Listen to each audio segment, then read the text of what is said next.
Hey, everybody. Welcome back to the Throwing Partners podcast. It's Kirby and Joseph here. Please remember to like, share, and subscribe to our YouTube channel, the at Throwing Partners podcast. Also, remember to follow us on our socials at KirbyD4 and at JAguilar7891. Guys, sorry that we missed you last week. As some of you may know, in the Houston area, there was some pretty bad storms.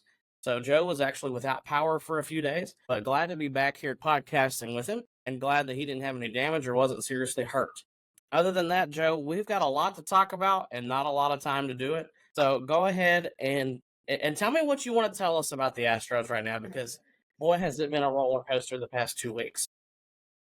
Yeah, so the last time that we talked, I said that the stretch the Astros were about to go on would be the most important stretch of the season. And, they've played pretty well in that stretch. They've played well enough to, get themselves back in the AL West race. But there have been a lot of interesting things that have occurred since we last spoke. The Astros swept the A's in a 4-game series.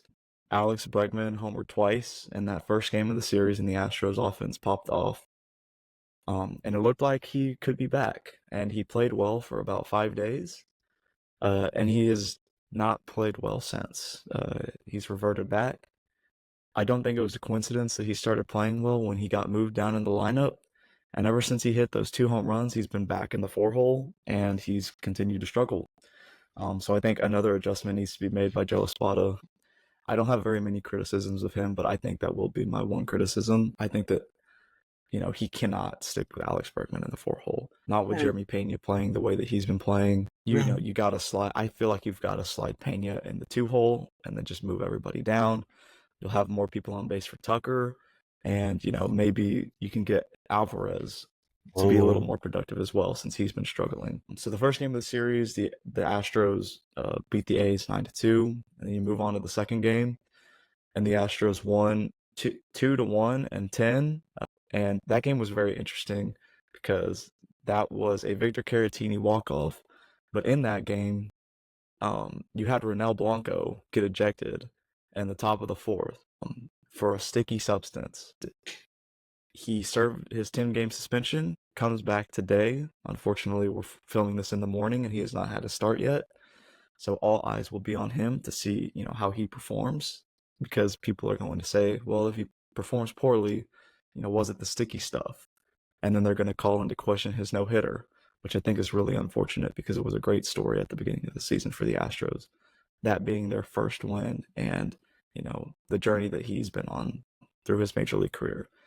So, I hope he comes out and I hope he shoves it down the A's throat. But, I just got to say, MLB's handling of the sticky substances has been horrible. There's just no consistency in the way that they hand out suspensions or the way that they eject pitchers when they feel they're such a sticky substance on, their hand or glove. I've seen several times where players have been told to wash their hands or to change their gloves when an umpire feels like there's something sticky on it. And I think that it's so absurd that Blanco was ejected, after pitching 3 innings, sorry, and, being checked, I believe in every one of those, and being fine, but then coming out for the fourth and them feeling like he had too much sticky stuff on, his glove. And I get it. Actually, I don't get it. Why, if it was sweat and rosin, and that's what they claim it was, and I have no reason to believe that it wasn't. Blanco is a heavy sweater, and, you watch him, and he goes to that rosin bag. He uses it. He doesn't just let it sit there. Why is a legal substance illegal when it's not on your non-throwing hand? That doesn't make any sense to me. Why does it matter what hand it is or is not on? It should just be, here's the legal substance we're providing you. Have fun. Because at that point, what's the point of having it if, MLB is going to claim that there is a certain amount that they deem too much? That doesn't make any sense to me. They have been so inconsistent with the way that they've handed out suspensions and ejections. You've got Luis Severino that has, been told to wash his hands in the middle of an inning before he comes back out. Just the inconsistency is what really bothers me. I don't have a problem with them policing the game. It is what it is, but the lack of consistency is what really gets me. Luckily, though, the Astros were able to, find their way winning that game. And I've got to say one thing that I haven't really discussed. A lot of people were mad at Joe Espada for not getting ejected in that game. And when I was sitting there watching it, I was thinking to myself, why are people wanting this? You're going to have to manage the bullpen perfectly to win this game the rest of the way. And he did. He hit all the right buttons. So the people that were screaming and crying, why wasn't like Espada ejected? They can just fuck off. Because I mean, I just don't understand, what their obsession is with, him not showing enough passion. He's been doing a great job, with his managerial decisions. If you look at the pinch hitting numbers that the Astros have put up so far, under his tenure, it's been amazing. He almost pushes the right buttons every single time. It's been crazy. And, so I think that he managed that game well. I think that, people just need to chill out with, him, because it's really been the players not performing. So that's my little rant for that game. And then the Astros won on Wednesday. I believe that was a Wednesday game, 3-0. Fromber had a great start and then completely threw that away his next start. Whatever. The next game was Thursday, and the Astros won 8-1. That was the day that the storm happened. Unfortunately, I wasn't able to watch it, but I know that Christian Javier pitched well, and Joey Loperfido hit his first home run as a major leaguer, which is great to see. And, it was a good series, or it was a good sweep for the Astros. And then the Astros moved on to the Brewers. They took the first game that Friday night, and they won 5-4 after a Myers and Pena home run. Pena and Myers have both been playing astronomically, giving you more than you could have asked for. Pena has turned his 2022 postseason into his 2024 regular season, which has been really great to see, because, last year, many people like to criticize the way that he was playing offensively, but quite honestly, he played better than he did in 2022. His power just dissipated. I mean, it just literally just disappeared. But every other, hitting stat, his strikeout percentage, his walk rate, his swings outside the zone, everything had improved last year. He just wasn't finding holes, and he had no power. But it's good to see that he's gotten the power back and that he's starting to get hits at a high clip. So that was the Friday game. The Astros won in the late inning thriller, 5-4. The next game, the Astros dropped to the Brewers. That was a Justin Verlander start. They won 4-2. It was a pretty good game. Verlander and Willem Contreras had a really important battle in the middle innings in the fifth, where Willem won a 13-pitch at bat and ended up hitting a 3-run home run off of Verlander, which gave the Brewers the lead and secured the victory for them. That's one of those games where, you just tip your cap. Verlander talked about that at bat, and he said that, I could, sleep well at night knowing that I put everything into that at bat, and good hitting just beat good pitching at that point. So, it was a frustrating loss, but it's not anything to, be too upset about.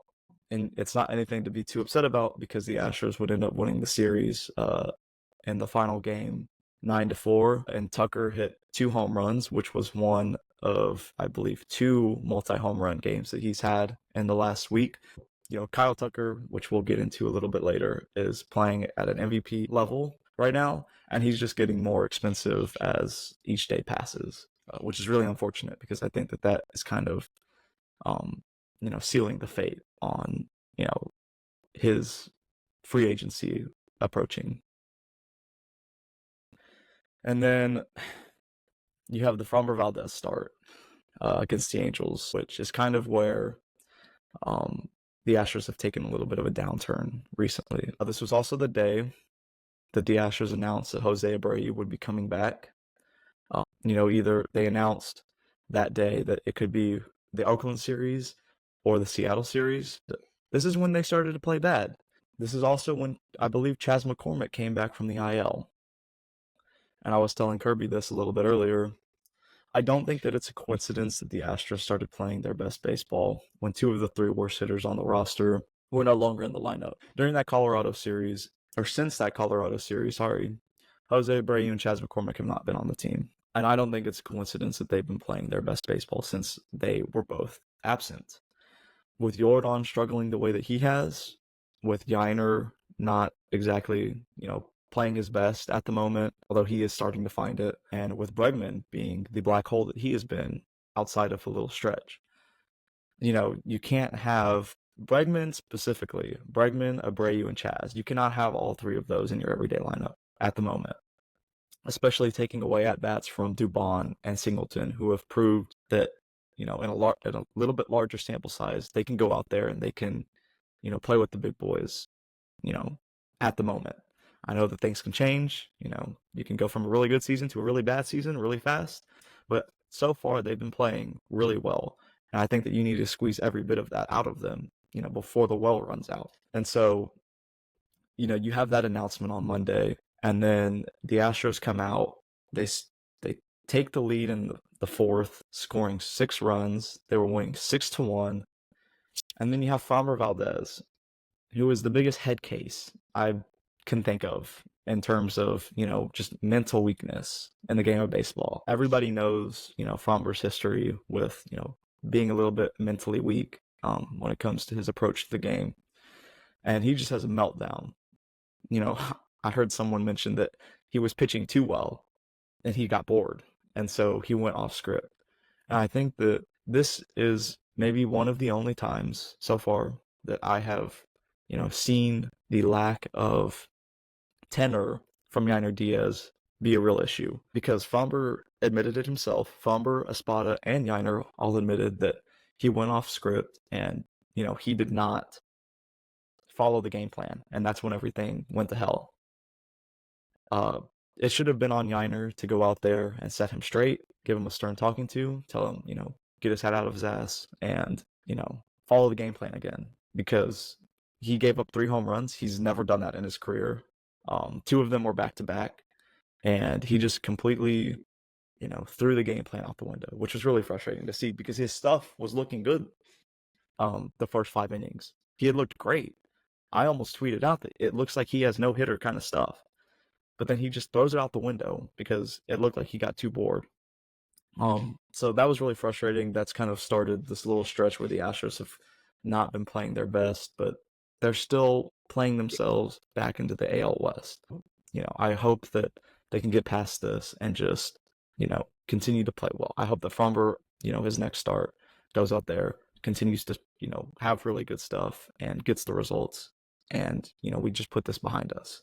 I hope it doesn't fester. And then the Astros the next day would luckily bounce back. I'm glad that it did not, turn into a little skid. But the Astros bounce back and they win 6-5 in 10 innings. Kyle Tucker again homers twice, and then Pena has an RBI in the 10th that lifts the Astros past the Angels. And like I said, Pena has been playing out of his mind. Tucker has been playing out of his mind. And I believe that Jordan had a home run in this game, and he's been playing good ever since. So hopefully he can continue to, improve, because this is the longest and worst stretch of his career that we as Astro fans have seen so far. But unfortunately, the Astros would lose 2-1 to the Angels in a day game on, I believe, Wednesday. And the Astros offense just got shut down. It's one of those games. Hunter Brown pitched really well. He deserved the win. It's really unfortunate that, the Astros offense wasted that. But there will be times in the season where the offense just gets shut down. I'm not going to, scream and cry about it. I know that they really needed that series win against the Angels, but sometimes things happen. It's like the 2019 Astros getting swept by the last place Reds. It's going to happen sometimes. I know that the 2024 Astros aren't in that position to, go get swept by the Reds. But, they did what they did. I believe that Pena almost hit a home run that would have at least tied the game, but it got called back. So you have a couple more inches on Pena's fly ball, and maybe we're talking about an Astros win. So it is what it is. It happens. Whatever. And then on Friday night, the Astros won 6-3 against the Athletics. Verlander strikes out 9, and he passes Greg Maddux for 10th on the strikeout list. It was great to see Verlander shove, and Jake Myers hit a 3-run bomb. He's been playing out of his mind. The offense popped off. Pretty much everybody played well. Jordan had another RBI double, and Josh Hader, who has been playing very well recently, closed it out. And that was the Astros' Friday night win against the Athletics. And then yesterday, the Astros lost 3-1 against the Athletics, with JP Sears throwing 6 strong innings and beating the Astros. The Astros offense just didn't look that good. As a team, pitched well enough to win that game. Who started? Let's see. It was Spencer Arguetti. He had a rough first inning, but he got out of it, and he pitched pretty well after that. He pitched 5 innings, 7 Ks. He's looked a lot better recently, and outside of that 1 inning, the first, I think he pitched well enough to win the game, like Brown did the other night. So it's kind of unfortunate, to see him get another loss. But the bullpen pitched really well, kept us in the game. The offense just couldn't put anything together. They left 6 men on base, and they were 0 for 6 with runners in scoring position, with Altuve, Tucker, and Alvarez getting a majority of those at-bats and with runners in scoring positions. It is what it is. And then that brings us to today. Like I said earlier, we're recording in the morning, so we do not know the results of tonight's game. But Ronel Blanco was on the mound, and I look for the Astros offense to, bounce back, and kind of head into Seattle on a high note.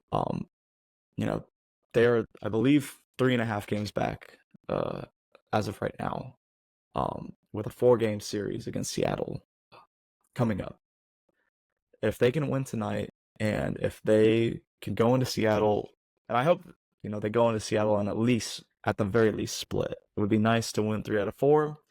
It would be almost a miracle to sweep.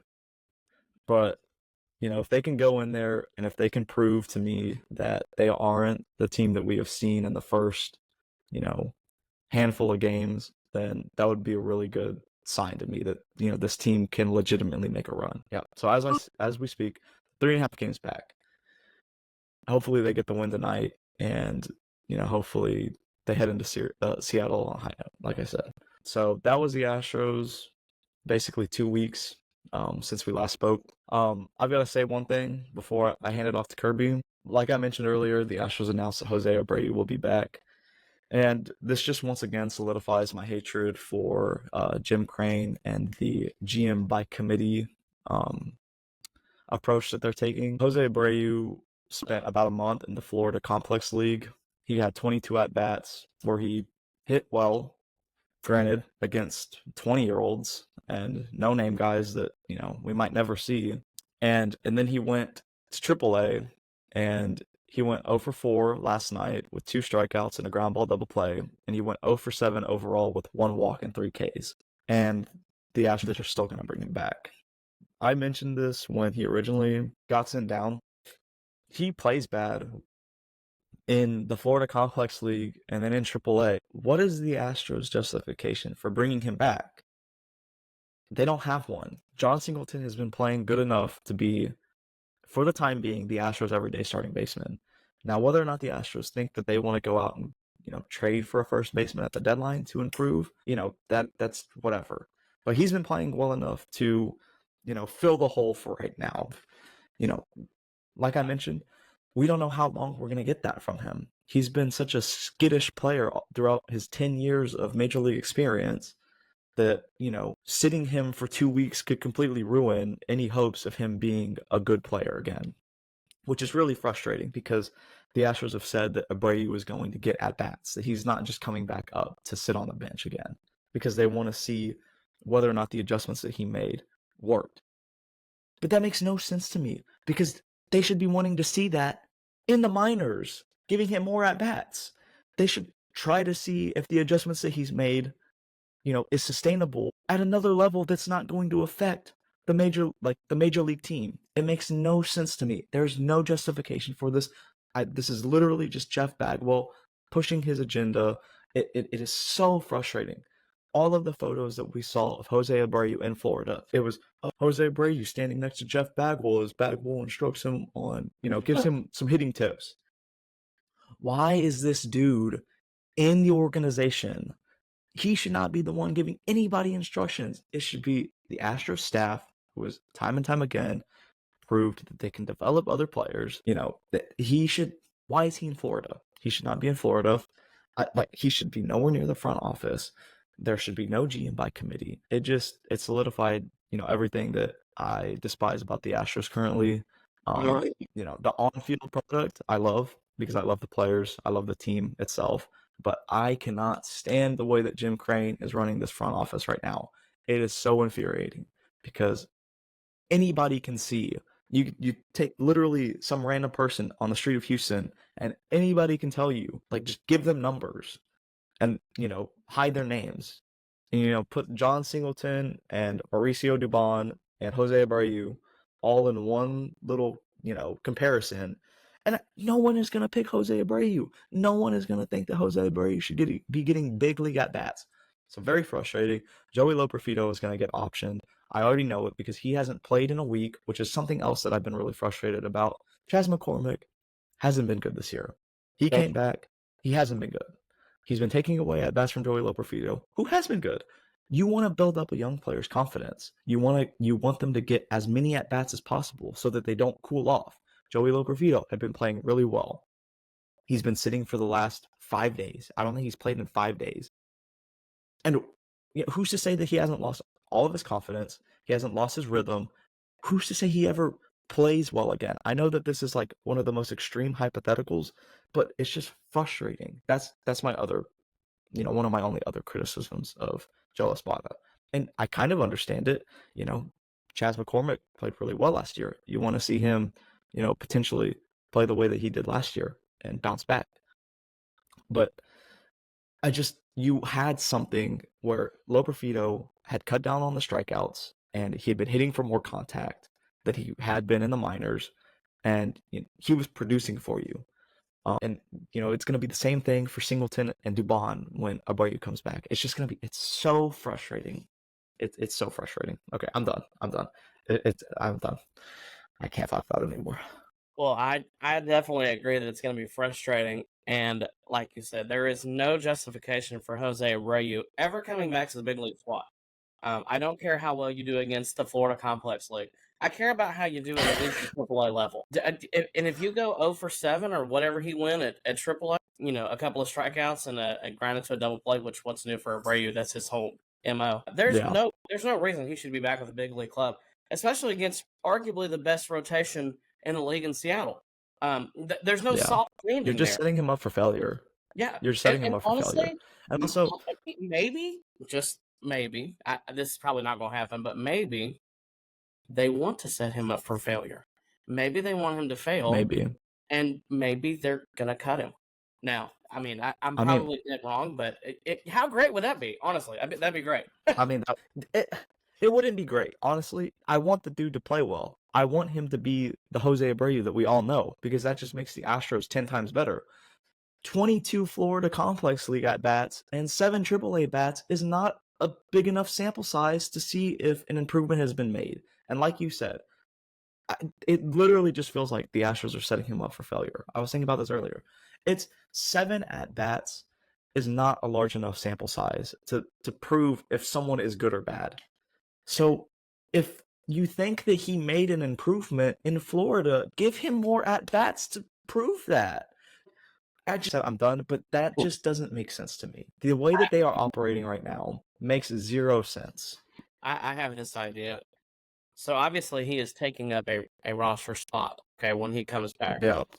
Maybe best case scenario for the Astros is he comes back, he plays like crap, okay, which is more than likely what's going to happen, okay? And then maybe within 2-3 weeks or whatever, he gets DFA'd. Okay, if he gets DFA'd, nobody's picking him up. Nobody is picking him. It's not going to happen, okay? Which means that he would probably clear through waivers and he would end up like in AAA, okay? If he ends up in AAA, he can actually get quality at bats without taking up a roster spot. So he'll no longer be on the 40. that might Yeah. be the best case scenario for the Astros, and he can play down there for 2 months. And then if Singleton or Dubon or whoever is not playing well, then maybe at that point he can actually come back and give them good at bats. Yeah. That's something that's kind of been running through my head, but I highly doubt that's going to happen because I think Jim Crane and Jeff Bagwell are both too prideful, and they're not going to cut Yeah. him. They will not cut him, especially with the fact that he's got another year on the contract. Yeah. I mean, I don't understand what their reluctancy to cut him is. The check has already been cashed. I mean, it's guaranteed money. You might as well fucking pay him to not be hurting the team at this point. Because that's all he's doing. Which is Yep. really unfortunate because at the time of the signing, I thought it was a, decent signing. I didn't expect the drop off that he's had to happen so quickly. Yeah. And he's a great guy. Everybody talks so highly of him. I don't want to see him struggle, but it's just, a fact of the matter. Like it's happening, and he's hurting the team when the team cannot afford anyone else to be hurting the team. Right. Okay. Well, that was a really good Astros update, Joe. I'm going to give a quick Reds update because with as much frustration as you have with the Astros, I equally have very much frustration. However, I want to start with two positive things. First of all, I am really happy that the pitching staff has been outstanding. This has been a top 5 pitching staff this year, especially the rotation with Fried, Sale, Lopez, and even 40-year-old Charlie Morton.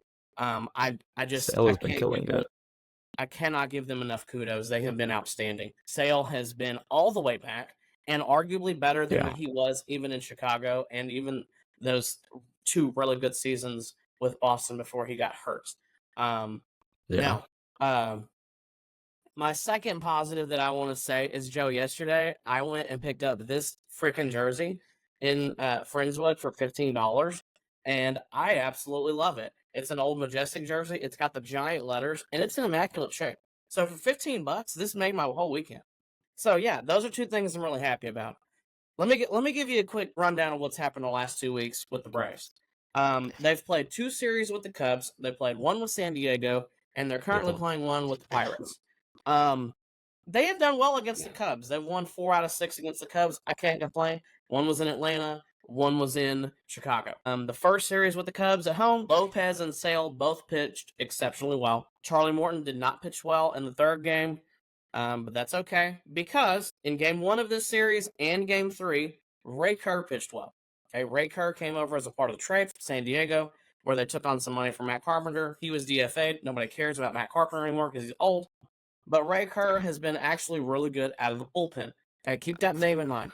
All right, so they won that series 2-1, and once again, the pitching staff just looked great. Then they played San Diego at home. They lost that Friday night game 3-1. The offense has been doing what the offense has done all of May and sucked. They had 18 Ks as a team. I don't know how you're that historically bad because I think me and you, Joe, could go out and not have 18 Ks in 27 at bats. I don't know. I don't know about that. I'm just saying that's rough. That is flipping terrible. Max Fried didn't look particularly well in this start. He went 4 1/3. He had 3 earned runs, 3 walks, and 2 Ks. At times, his command has been phenomenal, and at times he's really struggled. I'm going to talk a little bit more about Max Fried in just a minute. And then they got rained out Saturday, which sucks. And then they played Sunday night on ESPN. So they played Sunday night ESPN. They lost 9-1, embarrassingly, again on ESPN Sunday Night Baseball. Bryce Elder sucked. He went 3 innings. He gave up 7 runs, 3 walks, 3 Ks. Now, I will say this. The pitching staff was phenomenal outside of Bryce Elder. It was a 2-1 game outside of Elder. Ray Kerr, once again, 3 innings pitched, 2 earned runs, 4 Ks, and I think had the second most swings and miss in the game behind Yu Darvish. Okay, and that was only in 3 innings. All right, so big Ray Kerr coming out of the bullpen as a lefty. The stuff looks good, right? So that was Sunday night. Well, because of TV time, they didn't get to play the doubleheader Sunday like they should have after the rainout Saturday. So they played this doubleheader Monday. So in the first game of the doubleheader, they faced Dylan Cease. Well, the way the offense has been, just struggling, I thought that Dylan Cease was probably going to no-hit them. But they ended up putting up 5 runs against Cease, which I thought was great. I was like, man, this is this is fantastic. The offense is going to come around. This is where they're going to break out. Well, it was great until it wasn't, because their best reliever at the time, Joe Jimenez, came in and gave up 4 earned runs, and they lost the game 6-5. So that sucked. So I'm thinking at this point during the second game that let's just not get swept by San Diego at home. And they did not get swept because Chris Sale is once again all the way back. He is literally shoving his way into the Cy Young conversation. He threw 7 innings, had 9 Ks, no walks, and after that game, he had lowered his ERA to 2.22. I know that everybody is obsessed with the Phillies and Ranger Suarez and Shota Imanaga and Yamamoto and all these other guys, and rightfully so. But I'm not taking any of those over Chris Sale right now. I think he's had less than like a 0.5 ERA in the month of May. Not to mention, we all know this. Chris Sale is an ass kicker. Chris Sale is the definition of domination when he wants to be. Now, the offense. Okay, this offense is just it's in turmoil right now. They've been missing Sean Murphy. They've been missing Austin Riley, horribly, because the people that they've had filling in have not been great. Between Zach Short filling in for Riley, I really like the guy. He's actually had some really good at bats. You know, Chadwick Trump has been filling in a lot for Sean Murphy, but he's not Sean Murphy. The guys really like throwing to him. He's a great clubhouse guy and a great teammate. And I hope that the Braves are able to keep him around. But my God, do they need Sean Murphy? Before I get into this week, I will say that Sean Murphy started his rehab assignment this past Tuesday, and it's hit 2 home runs in Gwinnett that were not wall scrapers. He hit both of them like 420 plus feet. So I cannot wait to get that guy back. Rumor has it that Murphy and Riley will be back on Monday, which will be great to see Austin Riley hitting in the 3-hole and Sean Murphy probably hitting in the 6-hole. Man, they desperately need that power, and they need that defense back too. Not that Travis d'Arnaud has been bad, because Travis d'Arnaud has played probably close to an all-star level. And he's the best backup in the game. I don't care what anybody says. Now, this week, they played another series with the Cubs. They won the series 2-1. They should have won Tuesday's game. Let me just say that. They lost 4-3 in 10. Charlie Morton managed to scrape through 5 innings. He had 4 walks, but he had 8 Ks. And then Zach Short had a really crucial error in the 6th inning that ended up tying the game 3-3, and the Braves lost in the bottom of the 10th. So that sucked. Then Wednesday, Max Fried. Once again, I said I was going to mention him. I'm going to mention him again. The Braves won 9-2. He threw a complete game. His command looked good. It's the second complete game of the year. He's just, the command looked great. And then the Braves hit 3 home runs, and I'm thinking, all right, the offense is going to break out. Like, they're going to break out of the slump.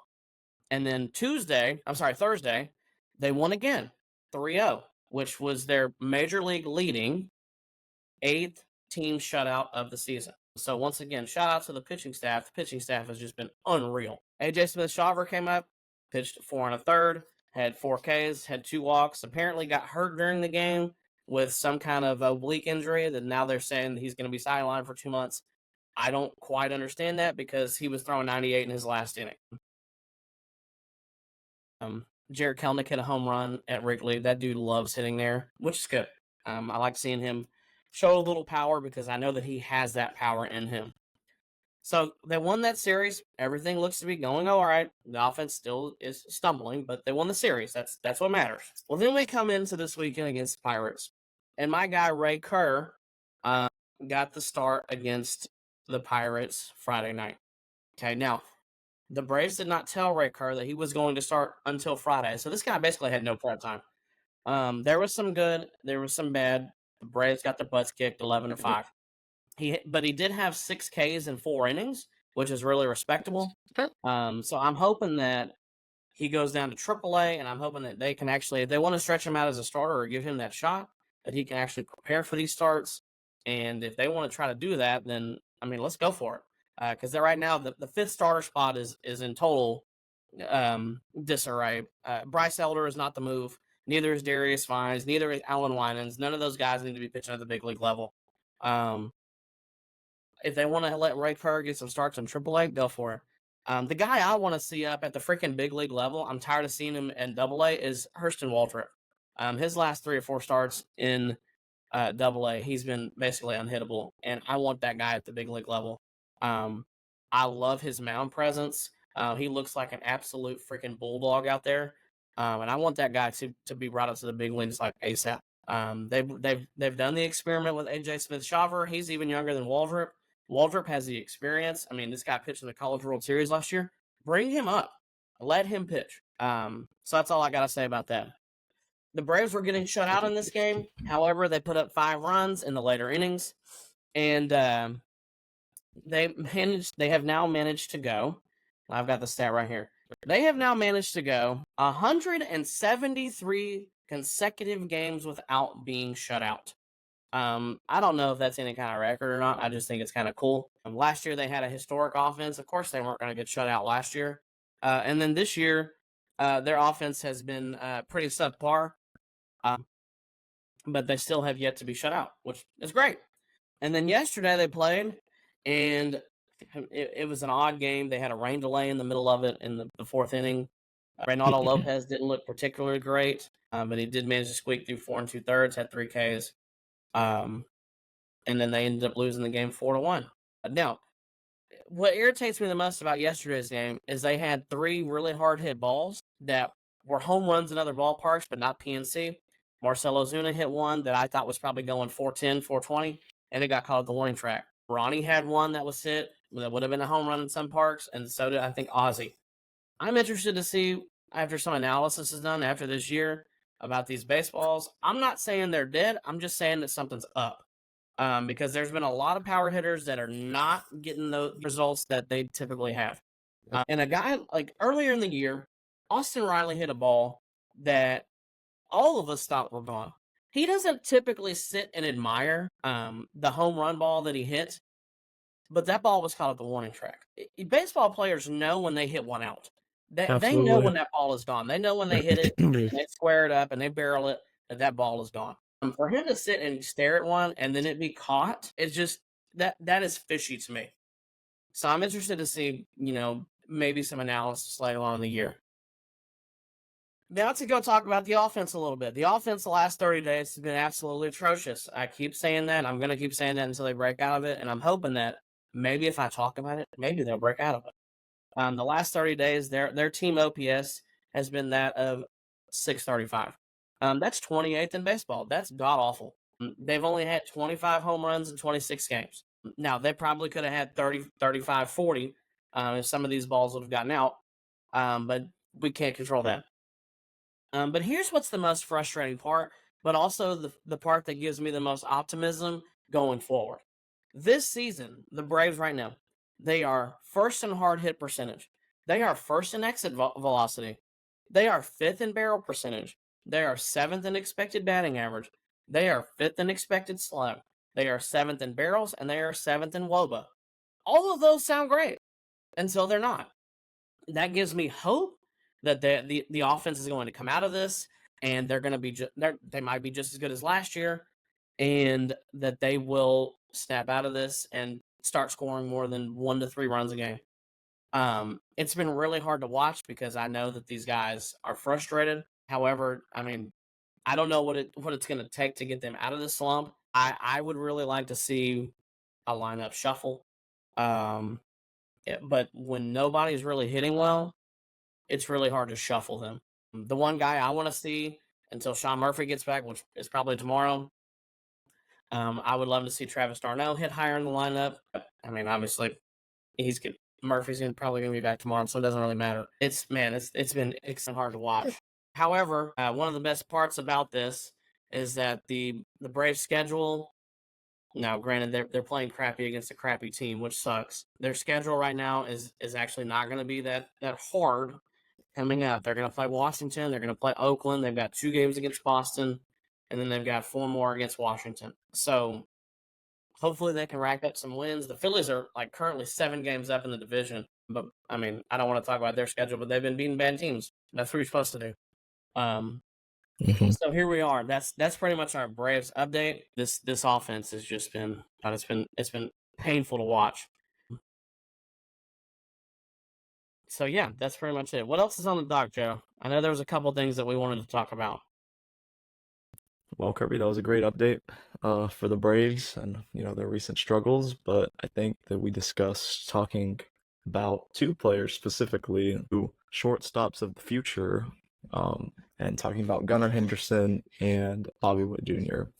And their chances at a potential AL MVP. You look at their baseball savant page, and it's just red circles, both of them. And it's red circles, it's not like, borderline like 70s, 80s red circles. They're in the 98th, 99th, or in Gunnar Henderson's case, 100th, actually, no, it's Bobby Witt Jr., 100th percentile. Um, and it's just kind of crazy to see. I mean, you mentioned earlier that, when you were growing up, it was, sorry, you take that A-Rod and one. Nomar. Yeah. It was A-Rod and Nomar growing up, and to me, this is like this generation's A-Rod and Nomar. Dude, it is so fun to watch these guys. Bobby Witt, God, he plays such good defense. He's elite on the base paths. He's pretty much elite at everything. I think that he's one of those guys that he's going to stick at shortstop for at least the next 8 to 10 years because of his athleticism. I like Gunner's athleticism as well. He's not slow. He's got great range. He's got a good arm. I think eventually maybe he slides over to third, which he's still going to have tons of value because he's a big body over there. Man, the Orioles and the Royals, they are so lucky to have both of these guys. Thankfully for their teams that these guys developed into the stars that they wanted them to be. Because there's been so many times where stars have not, or players that were supposed to be stars didn't. They didn't become stars. So this crop of young shortstops that we have in the big leagues right now with Henderson and Witt, it's just, man, it's freaking awesome. I would love for one of these guys to play on our teams because, dude, they are freaking talented. They are unreal. So a question that you sent me was, which one would you want to start your franchise with, Henderson or Witt? And, I think I'm going to have to go with Bobby Witt just because he's got a little bit more speed. He's probably one of the best fielders in the big leagues at shortstop, which is, I mean, I know both of them play short, but, being the best at your position at short makes you a tier above everyone else. And, he hits for good power and average. Henderson, he's batting 268 right now. I know batting averages and everything. I'm not trying to be, old head over here, but I do think that does matter sometimes. Their numbers are pretty similar with OBP and slugging, but I think I would take Bobby Witt over Gunnar. I think, oh gosh, this is a lot harder of a decision than I thought it was going to be.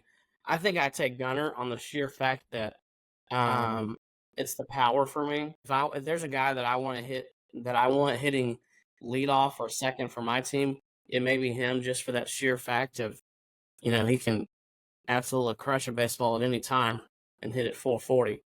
I think I take him for the power. And like I said, I think eventually, maybe within the next 5 or 6 years, or maybe once he gets closer to age 30, or maybe 32 even, maybe he slides over to third. And then you've got a big body over there at third. And I think that prolongs his career even longer. It's so interesting looking at these guys side by side because there's really not a bad choice. They're both studs. They're very similar. Almost exactly the same player. Yeah. Now, what's interesting to me is right now, the American League MVP race is going to be the hot topic of the summer. You got 5 guys that are in the contention right now. The 2 guys we just mentioned, Gunnar and Bobby Witt. But you also got Judge, you got Soto, and you got Kyle Tucker, who is probably still the most underrated player in the league. But right now, all of them have a B WAR over 3, except Soto. He's a 2.7. All of them they're just, man, they're playing out of their freaking minds right now. All of them have an OPS plus over 155. All of their OBPs look good. Their slugging percentage, their OPS looks good. Bobby Witt and Gunnar and Tucker all still bases at a good clip. Judge doesn't run as much anymore, but I mean, this race for AL MVP is going to be freaking awesome. Like, this summer is going to be great to watch. Health, health pending. Who's going to end up winning this race? I mean, you got Tucker, who is on pace to have close to 50 home runs. Same with Judge and Gunner. Mm-hmm. Um, you know, Gunner's on pace to have close to 20 to 25 bags. Bobby Witt may have 25 to 30 homers and 50 to 60 steals again. And then you've got Soto, who's got 43 RBIs already in 54 games. He might have 130 runs driven in.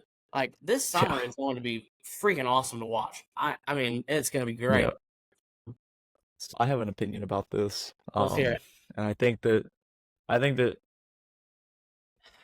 it's going to be either one of Aaron or Soto.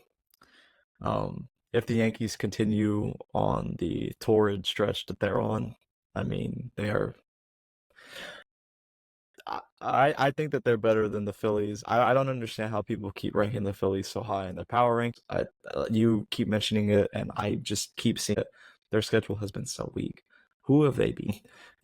Like who have they beat? Seriously, who have they beat? Uh, Why? and that's a genuine question. Like they've played nobody. I think LA. You can throw up there too, but I think the Yankees have honestly, year over year, made the biggest improvements to their roster. They really, it doesn't. I don't think that the small moves that they made over the offseason get talked about a lot. And probably the fact that they got a lot healthier.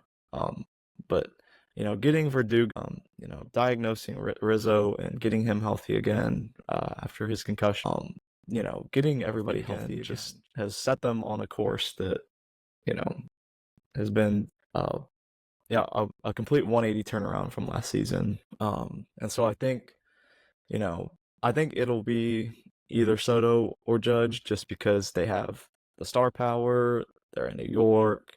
The writers love the Yankees. It's one of those things where I think that there's going to be a little bit of East Coast bias, and I think that it'll be one of those two. If the Yankees finish in first place in the AL East, and if they're the one seed in the AL, then I think it's literally you could flip a coin. I think it would be interesting to see if Soto does win an MVP with the Yankees, what that does for his contract negotiations.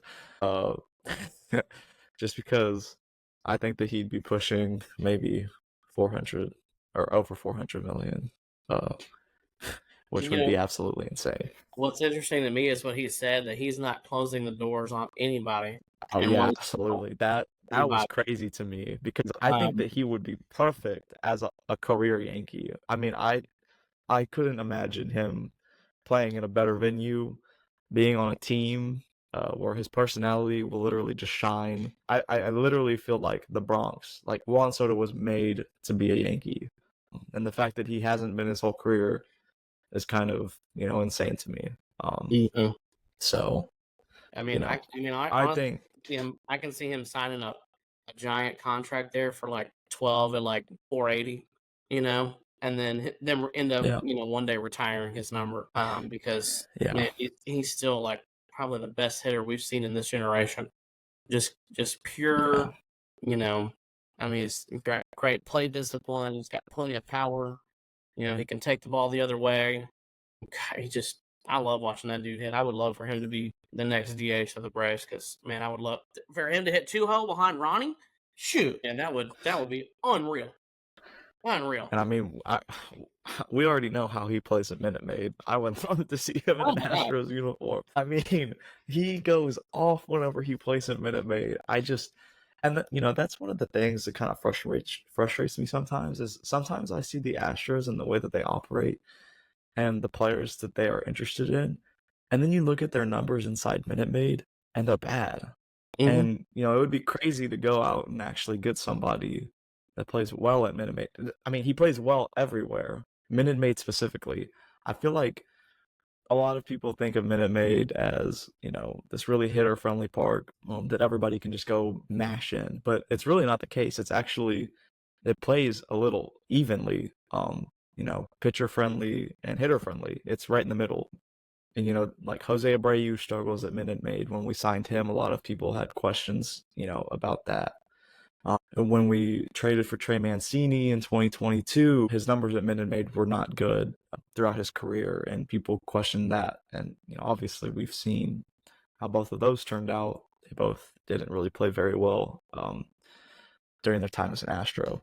So it'd be crazy to go see the Astros actually spend money for once, and go get Juan Soto. I know that that's never going to happen. They should probably focus on getting Kyle Tucker, because his outlook for his career looks good as well.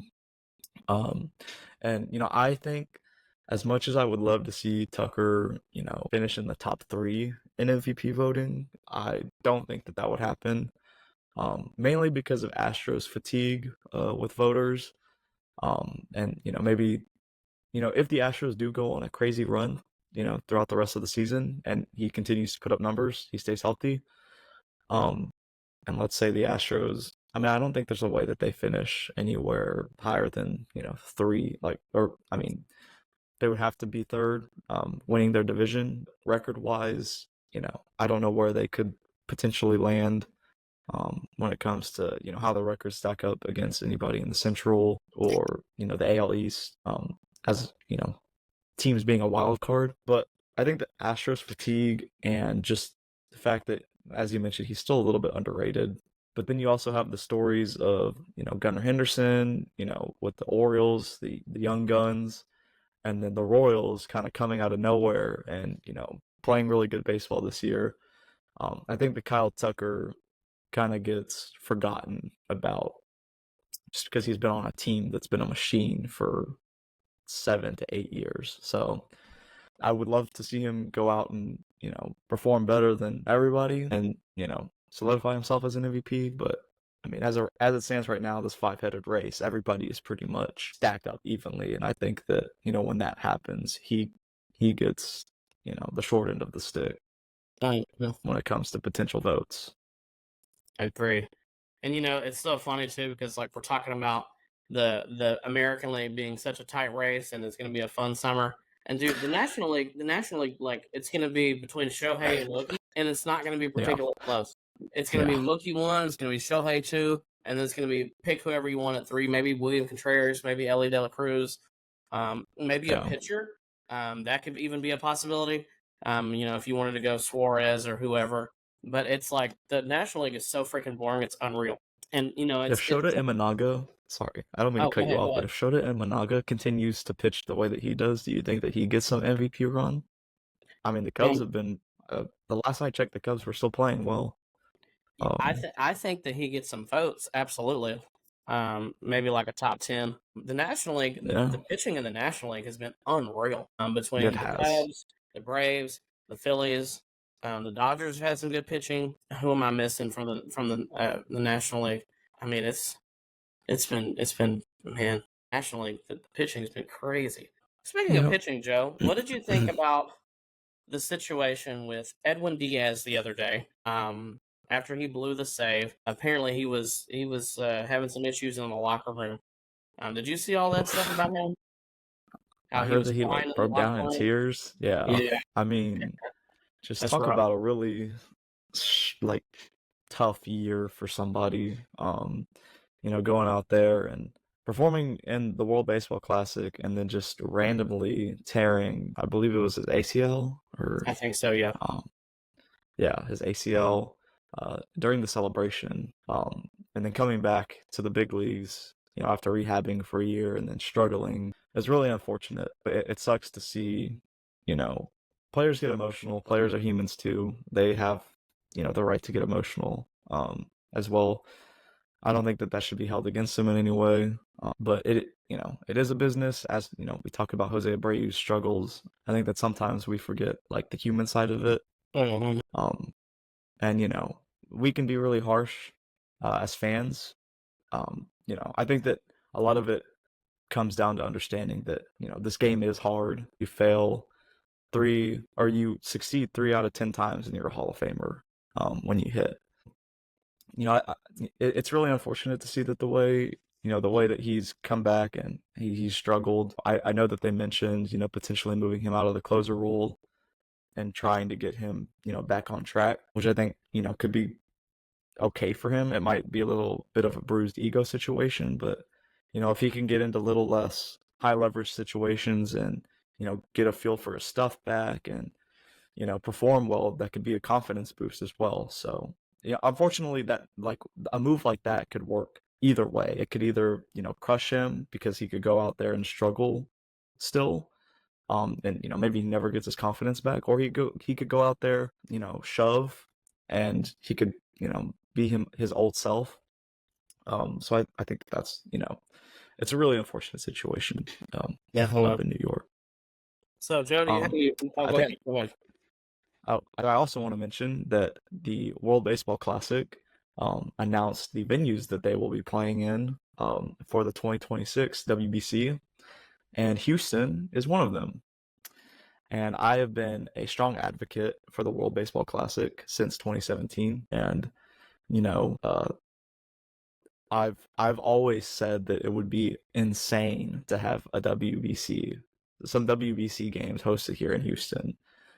The games in San Diego, when they were hosted in San Diego, were crazy. The games in Miami are always fun to watch because it is awesome to see that ballpark filled up when they have a good they have good competition in that stadium because you have all of the Latin community come together and just throw a huge party while watching some crazy baseball. So I'm excited for it to come to Minute Maid because we're a very diverse city, and I know that the teams that are coming are going to draw a huge crowd. So I'm really excited for I'm that. so excited, and you heard it here first. The Throwing Partners podcast will be shooting live content at those games. We are going to be going. We might have a group of friends that are going with us, but we will be there. It's going to be great, and I know that Yes, I will I'm sure that absolutely be there. Major League Baseball too will also probably make it to where you'll have like your big Latin teams that will be there, or Hmm. they'll schedule it that way, which will be just Yeah. it's going to be freaking awesome. I know that they're not going to take away from Miami because that is a huge Latin draw. But I do hope that we do get some good, Latin competition because that's when the games are the best, is when it's the Latin teams, like Mhm. Venezuela versus the DR, or Puerto Rico versus Mexico, or just pick a freaking name out of a hat with the Latin teams, and it's always a crazy atmosphere. I just hope it's not USA and Canada, those crowds, Great Britain, those crowds always suck. Those games suck. It was crazy seeing the contrast between the US and Canada game. I believe that they played, or the US and Britain game last year, um, when the WBC took place in Arizona, and the contrast between, the crowd energy there and the crowd energy in Miami. The crowd energy in Arizona when it was the USA versus Great Britain, it was almost like sitting in a library. No Mhm. one was standing, no one knew when to cheer, to get the energy up. And then you turn the camera to Miami, and everybody's on their feet. You just hear drums pounding, and you hear that little kazoo thing that they always play in the background, and everybody's on their feet standing and cheering and having a great time. It's literally a party. And I wish that, like, the baseball atmosphere in general would be more like that. Just because that's such a more fun environment to watch a baseball game in. I always complain about the fans at Minute Maid. They never know when to stand up and cheer. They do the wave, which infuriates me because I hate them. something bad always happens whenever they start doing the wave. It is so infuriating. But just I'm really excited about the WBC. I have been a strong advocate for the WBC. It grows the game. It is a great representation of the sport. I Even with the injuries that happened last year to Edwin Diaz and even Jose Altuve, I'm one of Altuve. Like I'm one of the biggest Astros fans. Altuve got hurt. It was a freak accident. People screaming that the WBC should not take place because of injuries like that, when you've got teams playing meaningless games down in Florida at the same time, where that could very well happen there, you know. At least, for me, I take solace in the fact that these players have, stated how much they care about the WBC, Mhm. and Tuve has come out and said, I would do it again. despite the injury, because it means that much. It means that much to the players. I would rather them get hurt playing in games that they care about than playing in a spring training game that, no one will ever remember. Well, and a lot And of I the guys get it, playing in the WBC games because they're meaningful at bats with pressure. They're like yeah, actual. it gets them season ready. Yes. And, I get, I kind of understand the other fans' perspectives that don't like it, where, oh, well, I'm not a fan of this country. I'm a fan of, my hometown city team. And I don't care about seeing Jose Altuve play for Venezuela. I have no connection to Venezuela. I have a connection to Houston, and Altuve plays for Houston. And, I get that, but, these players do care about Yeah. it. And if the players care about it, then I'm completely on board with it. So that was my little bit World Baseball Classic rant. Yeah. I'm so excited for it to be here in Houston. I'm so excited to shoot some content there. That'd be great. I'm just excited for 2026 in general. Do you have any final thoughts, Joe? No, I mean, I think we pretty much discussed everything. I know that you're pressed for time because you're going out and playing a game at 12. I'm playing at 7 for the first time in months, so I'm really excited about that. But well, I have one final thought that I'm going to leave everybody with today. And this actually comes from the college baseball realm. Birmingham Southern, okay? It is a D3 school.